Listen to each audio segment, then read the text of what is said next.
Davos में इतनी ठंड में जब हम देख रहे हैं कि भारत को एक हॉट स्पॉट या हॉट डेस्टिनेशन की तरह देखा जा रहा है, आपकी जो मुलाकातें हुई हैं लोगों से, क्या चर्चा है? भारत को लेकर लोग इतने अपबीट क्यों हैं? सबसे पहले तो बहुत बहुत धन्यवाद आपने ये मेरे को अवसर प्रदान किया। बाकी जहाँ तक बात रही कि डावोस में भारत की जो इतनी चर्चा है, उसका मुख्य रूप से कारण ये है कि जो हम लोगों ने कोविड के दौरान जो अपनी रेजिलियंस दिखाया, तो उससे जो है पूरे विश्व भर में भारत का नाम बहुत ही ख्याति प्राप्त किया। उसके बाद जो हम लोगों ने देखा कि इन्फ्लेशन का मसला जब आया, तो उसमें भी आपने देखा कि एडवांस इकोनॉमीज़ में इन्फ्लेशन कहीं ज़्यादा है और एमर्जिंग मार्केट में जो है कहीं कम है, और पर्टिकुलरली भारतवर्ष में इन्फ्लेशन काफ़ी कुछ कंट्रोल में रहा।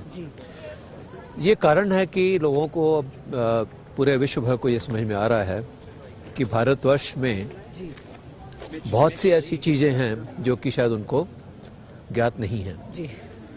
और उसी विषय में जब हम लोगों से मुलाकात हुई और जब आज जो सप्लाई चेन को ब्रॉड बेस करने की बात हो रही है, भारतवर्ष के जो टेक्नोलॉजी रिलेटेड स्किल्स हैं और जो एक डेमोक्रेटिक सेटअप है, उसके चलते पूरे विश्व भर में भारत का नाम काफ़ी ऊंचा हो रहा है। ये हम लोगों के लिए बहुत गर्व का विषय है। बिल्कुल सर, गर्व की बात है।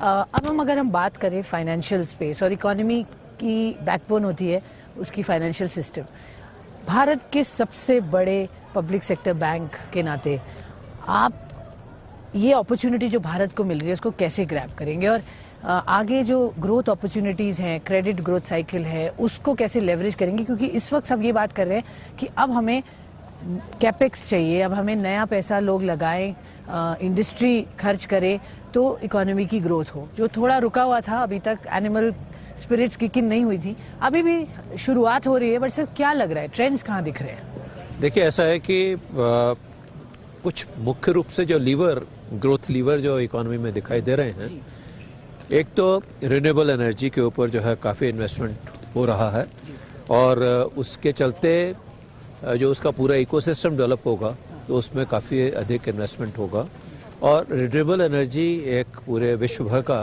फोकस है। तो इसलिए जो है मेरे को पूरी आशा है कि हम लोग जो है ग्लोबल इन्वेस्टमेंट इसमें अट्रैक्ट करने में कामयाब होंगे। और दूसरा ईवीज के मामले में जो है इलेक्ट्रिकल व्हीकल्स के मामले में काफ़ी कुछ जो है काम हो रहा है और ये भी एक नया ग्रोथ लीवर है। इंफ्रास्ट्रक्चर में तो आप जानते ही हैं कि काफ़ी काम हुआ है और इसमें सरकार द्वारा काफ़ी कदम लिए गए हैं। आने वाले दिनों में भी हमें पूरी आशा है कि इस इंडस्ट्री में इस मुद्दे के ऊपर और भी अधिक इन्वेस्टमेंट होगा और वो भी एक अच्छी इन्वेस्टमेंट अपॉर्चुनिटी इकोनॉमी में लेकर आएगा। और उसके साथ साथ इन सब चीज़ों के साथ साथ जो कॉर्पोरेट डिमांड है, क्योंकि अभी जो है ग्लोब में पूरे ग्लोब में जो है इंटरेस्ट रेट काफ़ी ऊपर है और अगर लीवरेज को देखें जो उसका जो है लेंडिंग कॉस्ट अगर देखें जिसमें कि जो है करेंसी को हेजिंग होती है, तो उसको अगर देखेंगे तो जिस इंटरेस्ट रेट पर इंडिया में फंड रेज किए जा सकते हैं, फाइनेंशियल क्लोजर किया जा सकता है, वो कहीं कम है ग्लोबल बैंक्स को देखते हुए। तो इसलिए कॉर्पोरेट लेंडिंग में भी काफ़ी अच्छी अपॉर्चुनिटी आएगी। एग्रीकल्चर सेक्टर में काफ़ी नया काम हो रहा है और उसमें भी काफ़ी अच्छी अपॉर्चुनिटी है लेंडिंग की। तो मेरा ये मानना है कि आने वाले दिनों में अगर हमारा ग्रोथ रेट अगर 8% भी रहा, तब भी जो है हम आशा करते हैं कि तकरीबन 15-16% तक का जो है क्रेडिट ग्रोथ होने की पूरी आशा है। ओके, 15-16% क्रेडिट ग्रोथ तो डिसेंट ग्रोथ मानी जाएगी। और आपने बताया कि कौन कौन से सेक्टर से हमें ये ग्रोथ मिल सकती है।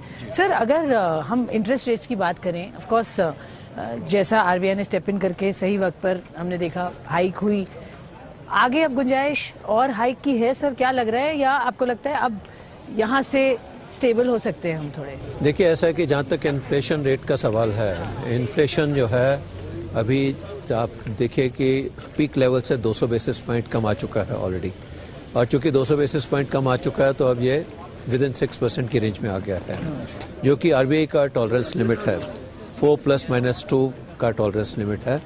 तो उसके चलते मेरा ये मानना रहेगा कि फरवरी की पॉलिसी में या तो पॉज रहेगा, या और अगर इंक्रीज हुआ भी तो 25 बेसिस पॉइंट तक का इंक्रीज होने के बाद कुछ समय तक पॉज रहने की आशा करता हूँ। ओके, सो यहाँ पर 25 बेसिस पॉइंट बस, और उसके बाद पॉज होने की हमें उम्मीद लग रही है, यही कंसेंसस बन के आ रही है। सर, आपने क्रेडिट ग्रोथ की तो बात कर ली, एनपीएस को लेकर, और मैं आपको ये खास तौर पर बधाई देना चाहूंगी सर, आपने जब से कार्यभार संभाला, और एक टाइम पे तो बैंकिंग इंडस्ट्री बहुत टफ दौर से गुजर रही थी, अब बैंकिंग इज एक्चुअली परफॉर्मिंग। हमने जो नंबर्स देखे हैं पूरी इंडस्ट्री के लिए, और आप क्योंकि लीड करते हैं इंडस्ट्री, तो इसलिए मैं आपको क्रेडिट दे रही हूँ। एनपीएस को लेकर अब जो चिंताएं थी वो पूरी तरह हम समझ सकते हैं, इट्स बिहाइंड अस पूरी तरह, पहली बात। दूसरी, रिकवरी को लेकर सर अभी और कितनी गुंजाइश है, आगे क्या ट्रेंड्स लग रहे हैं?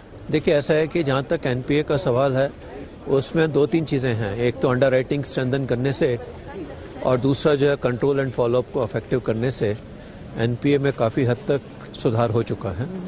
बाकी जहाँ तक रियल इकोनॉमी में कुछ अगर एक्सीडेंट्स होते हैं तो उसका इम्पैक्ट बैंकिंग सिस्टम पर भी आता है, लेकिन मैं ये कहूँगा कि टाइमली रिकग्निशन ऑफ स्ट्रेस को देखते हुए समय पर अगर जब प्रोविजन कर दिया जाता है तो बैलेंस शीट्स जो हैं उतनी वल्नरेबल नहीं रहती हैं, और वही एक अप्रोच सभी बैंकिंग सिस्टम ने अडॉप्ट कर लिया है।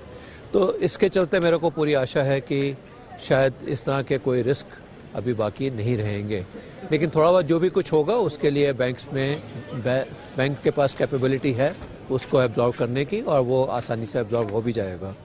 और आने वाले दिनों में जो रिकवरी का सवाल है, जो लो हैंगिंग फ्रूट तो सब जो है ऑलमोस्ट जो है सब जो है मोनेटाइज हो चुके हैं। बाकी जो अब जो है वो कुछ हार्डकोर है, हार्डकोर में रिकवरी में थोड़ा समय लगता है, लेकिन जो इकोसिस्टम डेवलप हो गया है, एक तो इंसॉल्वेंसी लॉ जो डेवलप हुआ, अब उसमें बात चल रही है कि उसमें अमेंडमेंट्स भी लाई जाएंगी, तो उन सब के चलते एक बड़ा रिस्पॉन्सिव एक लेजिस्लेटिव बॉडी क्रिएट हो चुका है in terms of insolvency law, और उसके साथ साथ जो इकोसिस्टम डेवलप हुआ है उसके कारण से हमें पूरी आशा है कि जो बाकी का बचा हुआ स्ट्रेस है जो कि बैंक्स ने प्रोवाइड कर चुके हैं अपनी अपनी बैलेंस शीट में, उसको भी जो है रिकवरी हो पाएगी आने वाले दिनों में। श्योर। ओके, 2023 बैंकिंग स्पेस के लिए क्या एक बहुत बढ़िया साल माना जा सकता है? थोड़े डिफिकल्ट पीरियड पीछे गए, 2022 बहुत अच्छा साल रहा सर, तो क्या ये मोमेंटम कंटिन्यू होगा अभी तक का in a reasonably small medium term time frame best year कह सकते हैं? जैसी सिचुएशंस दिखाई दे रही हैं उसमें तो आशा पूरी करते हैं कि 2023 बैंकिंग के लिए काफ़ी अच्छा वर्ष रहेगा। बजट आ रहा है सर, कुछ स्पेसिफिक चीजें आप जो देख रहे हैं इस बार बजट से, क्या करना चाहिए सरकार को? हमें बजट के आने का इंतजार करना चाहिए। अच्छा, thank you so much sir, lovely speaking.